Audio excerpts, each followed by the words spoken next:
Blessed good morning, my YouTube family, my Facebook family.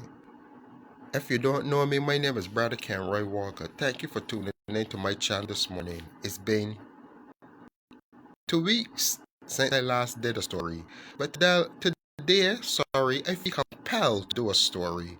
Today's story is called The Frog and the Snake. The Frog and the Snake actually is a little fable, a kid's story, but with powerful message of what we have faced in the past and what we continue to face today. It's called racism. It's called a difference of opinion, a difference of race, a difference of gender, and it all boils down to that word, called racism. One day, the frog was hopping on his merry way, a little kid. His father said to him, "Well, don't go too far, son. Just venture by the pond and don't go no further." But the little lad was so curious, he decided to hop and he hopped away from the pond. And he butt up on a snake. But he didn't know what was a snake, what kind of creature was a snake. And so, therefore, he had no fear. He had no fear of danger or no fear for his life because he had never seen a snake before. And the snake happened to be a kid like him, a kid snake, a pet snake, And he said in his little voice, "Ooh, Ribbit, what kind of creature are you? I never seen a creature like you before." And the snake, "I'm a snake creature." "What is a snake?" "Well, a snake, no, we go on our bellies like this, we wriggle around." And the snake said, What are you?" He said, "I'm a frog." "What is a frog?" "Well, a frog, we hop all day, and it's a lot of fun." And they both became instant friends because they were curious about one another's appearances.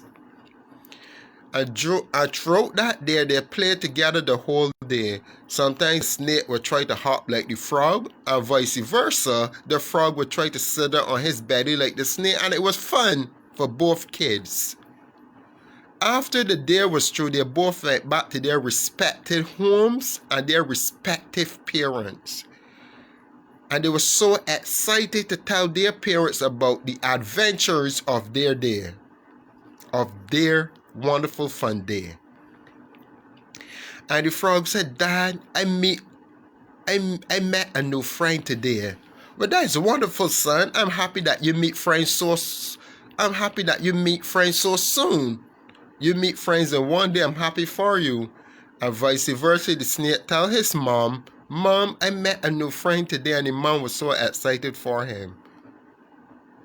And the frog said to his dad, "Dad, I want to invite my friend over to lunch next thing." He said, "Sure. What is your friend's name and where did he live?" The frog said, "Well, Dad, he don't live too far. He lived in the rocks. He lived up in the caves and the rocks just above the pond. And he slithers all day and he have a funny tongue. His tongue keep coming out his mouth like that." The father said, "Huh? You're talking about a snake? You have a snake for a friend? Listen to me. They are our enemies, don't you know they eat us? They kill and eat us for lunch. What were you thinking?" And the frog replied, "But Dad, that can't be. He is my friend and he will never hurt me. He will never eat me. He will never hate me. We are friends." And the father said, "I don't care what you say. Stay away from that snake. As a matter of fact, you're not living this pond anymore. I'm protecting you. You don't understand what is going on. I'm not allowing you to venture out of my sight anymore." And now flip the coin. The snake tell his mother the same thing that about his friend. And the mother said, "But what do your friend looks like?" And he said, "Mom, He hopped all day and he ribbit, ribbit. The mom said, huh? And you let your food get away, you let your lunch get away. We eat frogs. We don't play with frogs. We eat frogs. They are our enemies. We don't care for them or about them. We eat them. We catch them and eat them. And the little snake said, Mom, no, that can't be right. How can I eat my friend? I cannot dream of doing that. I like him. And the mother said, the next time you see him, catch him and eat him. We don't play with your food. You don't play with your food. And I don't want you to socialize with them anymore. They are dangerous creatures. They are nasty creatures. All they do is hop all day and lazy about by the pond and don't do any work. So the next day, the two respective friends, the snake and the frog, meet once more.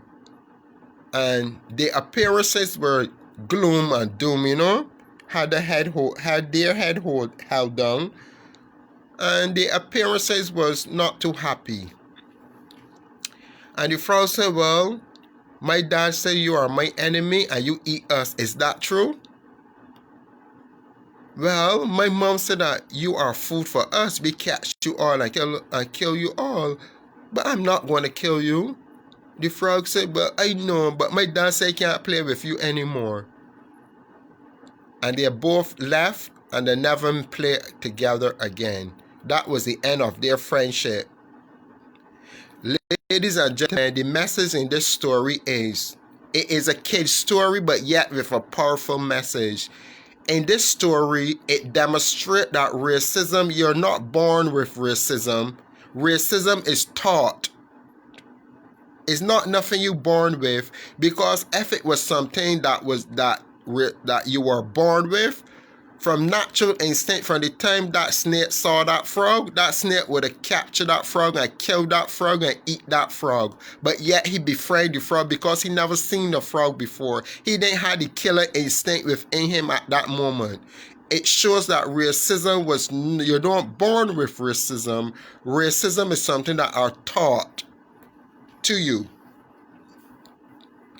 Racism is taught to you, and that day the friends never played together again. The frog and snake never played together again. Because of their parents' influence over their lives, they put an end to a beautiful friendship, or what could be the beginning of a new generation. To see that both snake and frog could have lived together as one. Yes, that may seem impossible because of the killer instinct that the snake has. Yes. But the stronger message in this story is, you have no right to hate someone because they may be different from you, because they may look different from you, because they may act different from you, because they may behave different from you. God made each and every one of us beautiful and unique in our own special way. It's true, you may dress better than me. It is true you may live in a bigger house than me. It is true you may drive a fancy car. And it's true that you may be more educated than me. But it doesn't make you more than me. What it does, it gives you more advantage than me out there in the world when it comes to work and career and so forth. But we all have to eat. We all have to go to the bathroom and let out the feces, the wastage. We all are human beings, but just a different station in life. Some people are poor, some people are middle class, and some people are rich. It's the different stages in life, but we all are same in the sight of the living God. We all were created as men equally in the sight of the living God. And when it's the men, I mean women too, everybody was created in the image of God. We are different genders, different races, different origins, but we all are one in the sight of God.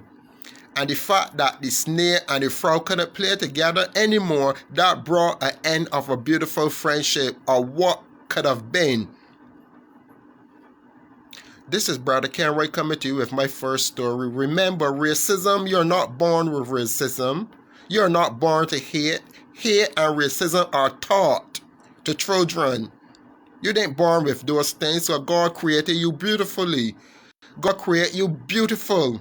God created you with love and compassion and forgiveness. But when you start to hate, that's when all of those beautiful things God created you with start to disappear, and you became black and ugly and hateful. So racism is not, you're not born with racism. With racism, you are taught racism. This is Brother Cameron with another fantastic story, encouraging you kids out there, all children out there, don't hate somebody because they may be different from you. Don't bully someone because they may be different from you. Don't follow your friends to do evil to another kid because that kid may be different from you. We all are special. You all are special in the sight of God. A friend may not look like you. A friend may not dress like you, but that person could be a good potential friend. Don't matter how the appearance look. Appearances can be deceitful. Perception could be dangerous. Trust your heart, trust your instinct, and above all, trust God. This is Brother Caroy with another fantastic story. God bless you.